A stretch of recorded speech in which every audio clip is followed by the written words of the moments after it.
US में recession आना अब तो पक्का लग रहा है। It seems it's going to be inevitable. अच्छा है, जाए यूएस क्राइसिस में। अपना इंडिया तो सेफ है, strongest emerging economy in the world. और तुम इस गलतफहमी में क्यों हो? गलतफहमी, इंडिया के जीडीपी नंबर्स को देखा है। FY25 में रियल जीडीपी ग्रोथ 6.5% है और Q4 में रियल जीडीपी ग्रोथ 7.4% से ग्रो हुई है।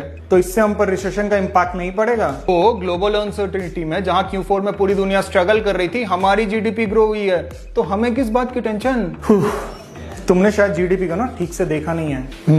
मतलब जीडीपी की सबसे ज्यादा ग्रोथ कंस्ट्रक्शन सेक्टर से आई है 10.8%, फिर आती है financial and reality service sectors जो है 7.8% की ग्रोथ। हाँ, तो ये ग्रोथ ही तो हुआ। कंस्ट्रक्शन अच्छा है तो infrastructure, real estate market strong, अगर फाइनेंशियल एंड सर्विसेज अच्छी है तो बैंकिंग स्ट्रांग। प्रॉब्लम क्या है? अच्छा, अगर कंस्ट्रक्शन 10.8% से ग्रो हो रही है तो इस सेक्टर से रिलेटेड जो कंपनीज है उसके Q4 के रिजल्ट्स क्यों खराब आए? अगर ग्रोथ है तो कंजम्पशन भी तो हाई होना चाहिए था। गवर्नमेंट स्पेंडिंग्स, हो सकता है गवर्नमेंट्स की स्पेंडिंग की वजह से कंस्ट्रक्शन सेक्टर में बूस्ट आया, और गवर्नमेंट प्रोजेक्ट्स के पैसे कंपनीज को बेसिकली फेज वाइज मिलते हैं, इसीलिए उनके प्रॉफिट्स में रिफ्लेक्ट नहीं हुआ होगा अभी। एग्जैक्टली, गवर्नमेंट्स की स्पेंडिंग बूस्ट कर रही है इस ग्रोथ को, means lack of private consumptions leading the bad performance of companies. और गवर्नमेंट्स के प्रोजेक्ट्स तो स्टार्ट होने पर भी जीडीपी में काउंट हो जाते हैं, पर कंपनीज के पैसे प्रोजेक्ट्स के कंप्लीशन पर भी डिपेंड करती है। तो इस कंस्ट्रक्शन की ग्रोथ और कंपनीज की रिजल्ट्स का मिसमैच ये बताती है कि ग्रोथ सप्लाई साइड है, डिमांड साइड नहीं। अच्छा चलो कंस्ट्रक्शन हटाओ, फाइनेंशियल्स, रियलिटी सर्विस सेक्टर्स तो अच्छी ग्रो कर रही है।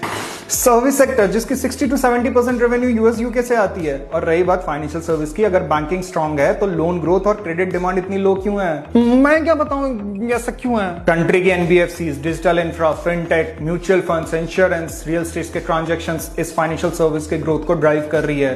तो अगर रिसेशन आया तो सबसे पहले तो आईटी एंड फाइनेंस सेक्टर की लगेगी।